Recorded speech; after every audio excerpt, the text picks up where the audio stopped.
আসসালামু আলাইকুম। যে যেখান থেকে দেখছেন সবাইকে শুভেচ্ছা। আজকে আমি আপনাদেরকে দেখাবো লজ্জাবতী গাছ। আমার স্ক্রিনে আপনারা যে গাছটা দেখতে পাচ্ছেন এটা হচ্ছে লজ্জাবতী গাছ। এই লজ্জাবতী গাছ, এটা হচ্ছে লজ্জাবতী গাছের ফুল। এটা হচ্ছে ফুল। আর এটাকে লজ্জাবতী গাছ কেন বলে দেখুন, একটুখানি হাতের স্পর্শ পেলে এটা কেমন নুয়ে পড়ে, লজ্জা পেয়ে নুয়ে পড়ে। এই যে এই পাতাগুলো এখন দেখেন, আমার হাতের স্পর্শটা দেখেন কেমন হয়ে গেল। এটা হচ্ছে লজ্জাবতী গাছ। যারা দেখেন নাই লজ্জাবতী গাছ বাস্তবে, তাদের জন্য আমি দেখাচ্ছি। এই যে পাতাটা আমার হাতের স্পর্শ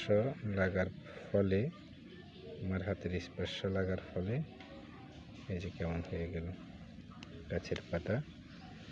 এই যে আমি আরো একটু কাছ থেকে দেখাচ্ছি।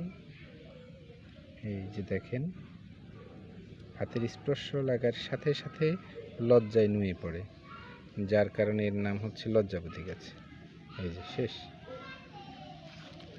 এটা হচ্ছে লজ্জাবতী গাছের ফুল, যে ফুল। আর এই যে ফল, এটা বিচি ফল না, বিচি। এটা থেকে আবার নতুন গাছ উঠবে। এটা পেকে গেলে, এটা এখনো পাকে নাই। তারপরে দেখুন, আমি সবগুলোকে লজ্জায় নুয়ে দিলাম। এই যে লজ্জাবতী গাছ। এই গাছে কিন্তু আবার কাঁটা আছে। এই যে সব শেষ, শুয়ে গেল। এরপরে দেখেন, এই যে এগুলো এখনো আছে, এগুলো হাতের স্পর্শ লাগে নাই। এই যে আমার হাতের স্পর্শ লাগছে, লাগার সাথে সাথেই লজ্জায় নুয়ে পড়েছে লজ্জাবতী গাছ। যে লজ্জাবতী গাছ, আমি সবগুলোকে, এখানে কিছু আছে, একটু হাতের স্পর্শ দিলাম।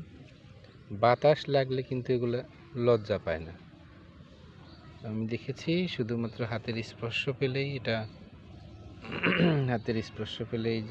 যে এটা যে শেষ, একদম নুয়ে পড়েছে।